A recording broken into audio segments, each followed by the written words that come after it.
It was a quiet town, a place where people rarely locked their doors and everyone knew everyone else's name. Elmstead was the kind of place where nothing ever really happened, until they started hearing the echoes.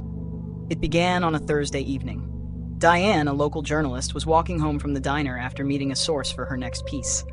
The sky was a dark slate, heavy with the promise of rain. She walked quickly, eager to get back to her warm apartment. That's when she heard it. A sound like someone calling her name from far away, but distorted, like it was bouncing off walls that didn't exist. Diane! She stopped in her tracks. There was no one else around, just the cold wind and the faint rustle of trees. She looked over her shoulder, half expecting to see someone standing in the shadows, but there was nothing. Shrugging it off as her imagination, she hurried home. But the sound lingered in her mind. It had been too clear, too specific. It wasn't until the next morning that she heard it again. This time, as she brushed her teeth. The same voice, distant but unmistakable. Only now it wasn't just calling her name, it was saying something else. "Help me." Her hand froze mid-motion. The voice echoed in the room, faint but present. She checked her phone, thinking maybe it was a voicemail or a video accidentally playing in the background. But nothing was open. The voice was in the walls. Diane shook her head, dismissing the thought as absurd. She had a deadline to meet and couldn't afford distractions. But as the day went on, the voice returned. Louder. Closer. By the time evening came, it wasn't just her name or cries for help. The voice began to whisper things. Secrets. Things she couldn't have known. "Your father never told you the truth." "What truth?" Diane muttered aloud, startled by her own response. She hadn't meant to speak, but it felt like the voice was pulling her in, forcing her to engage with it. She spent that night sleepless, haunted by the disembodied whispers. Her father had passed away when she was young, but what could that possibly have to do with this? The echoes weren't just random. They seemed directed at her, and they were growing more frequent and intense. By the weekend, the whole town had started hearing the echoes. Conversations, laughter, snippets of voices that didn't belong to anyone they knew. Some claimed it was the sound of the dead trying to communicate. Others said it was just a strange natural phenomenon. But Diane knew better. The voice calling to her was getting clearer, and it wasn't just seeking attention. It wanted something from her. She decided to investigate. She wasn't just a journalist by profession, but by nature. Ignoring it was no longer an option. The voice was too persistent, too real. Diane started digging through Old Town records, hoping to find anything unusual about Elmstead. The town had always been peaceful, but that didn't mean there weren't skeletons buried somewhere. And then she found it. A mention of an underground structure, an old, abandoned mine beneath the town. According to the records, it was sealed off decades ago after a series of collapses. Lives were lost. The town had quietly swept the tragedy under the rug. The more she read, the more she felt the cold grip of realization. The voices, they were coming from beneath the town. The echoes were real, and they were coming from the mine. Determined to get to the bottom of it, Diane gathered a few townspeople who were equally unnerved by the strange phenomenon. They ventured to the outskirts of town, where the mine entrance lay hidden beneath years of overgrowth. The entrance was sealed with rusty metal bars, but the lock was brittle, giving way with little effort. As they stepped into the darkness, the air grew thick and cold. The deeper they went, the louder the echoes became. It wasn't just one voice anymore, it was many. A chorus of voices overlapping, growing more frantic with every step. The group reached a cavernous opening, and Diane's flashlight swept across the walls. Old tools, abandoned machinery, and something else. Etchings on the stone walls, symbols that none of them recognized, but that felt ancient, foreboding. "Do you hear that?" one of the townsmen whispered, his voice shaking. The echoes weren't just whispers anymore. They were screams. Suddenly, the ground beneath them rumbled, and a section of the wall collapsed, revealing a narrow passage. Diane felt her body move forward before she had time to think. The others shouted for her to stop, but she was drawn in. The passage led to a chamber, and in the center of the room was a shallow pit lined with bones. Human bones. Diane felt her heart race as the echoes grew deafening. The chamber walls seemed to pulse with the voices of the dead, and in the center of the pit, a figure rose slowly. It was a man, or at least, what had once been a man. His skin was pale, translucent, his eyes hollow and filled with darkness. "You came," he rasped, his voice the same one that had been haunting her. Diane's mind raced. Who was he? What did he want? "You are the last of them," the figure whispered. "The last who remembers."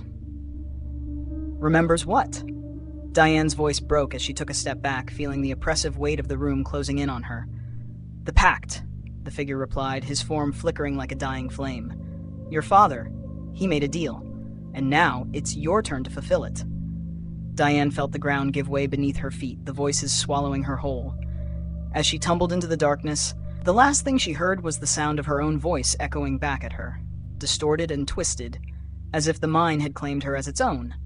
The townspeople outside the mine never heard from Diane or her group again, but the echoes, they never stopped.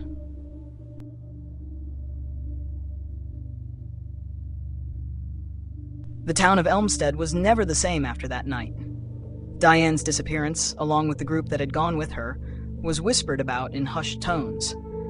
Search parties were organized, but no one dared go near the mine for long. Some said they saw strange lights flickering at the entrance at night. Others claimed to hear faint whispers carried on the wind.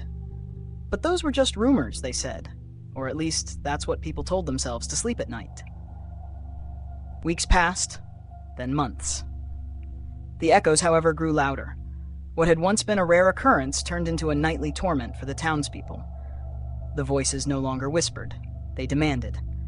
And the strange symbols Diane had discovered in the mine began appearing in unexpected places, on the walls of old buildings, carved into trees, and even scrawled on the pavement of the town square. People left. Some packed their belongings and fled without so much as a goodbye. But those who stayed behind soon found they couldn't leave, even if they wanted to. Roads out of Elmstead became impassable due to landslides, storms, or bizarre mechanical failures. The town, once a quiet, idyllic place, felt like it was being slowly swallowed by something ancient, something malevolent. One evening, as the sun dipped below the horizon, Sarah, Diane's younger sister, arrived in Elmstead.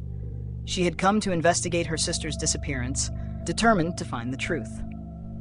Unlike the others who had stayed, Sarah didn't believe in the supernatural. She was a rational woman, and she thought the answers lay in some hidden piece of history, something Diane had uncovered that put her in danger.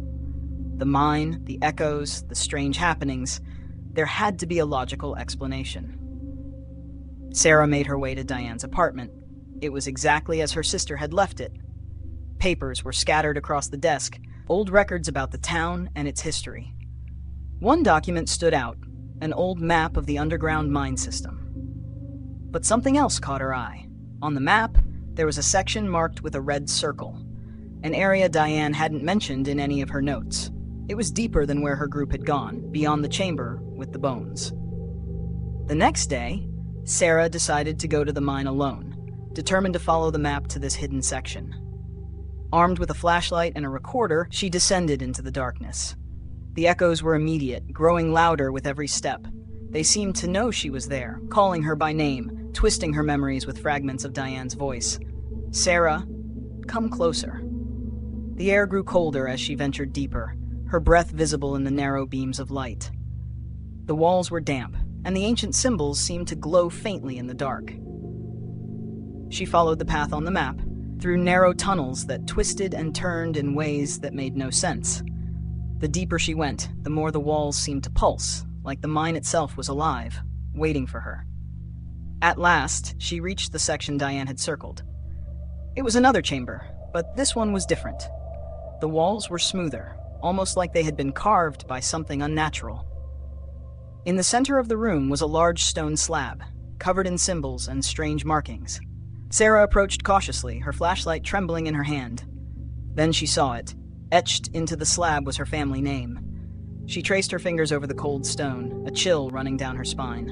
Whatever this place was, it was tied to her family, to her father's past. As she stood there, the echoes grew deafening, swirling around her like a storm.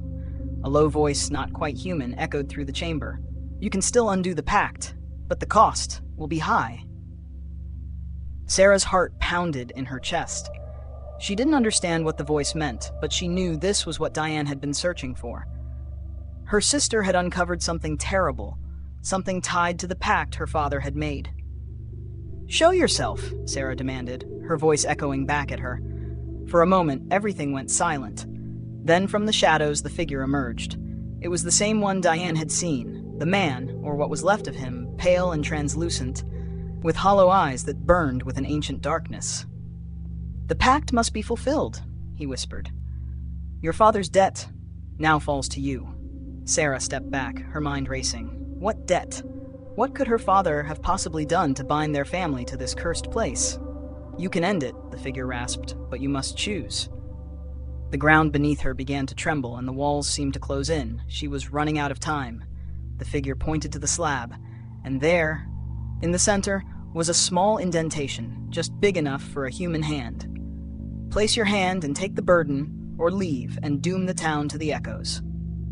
Sarah's breath caught in her throat. This was it, the moment of truth. If she walked away, the echoes would continue, growing louder and more dangerous. The town would be consumed.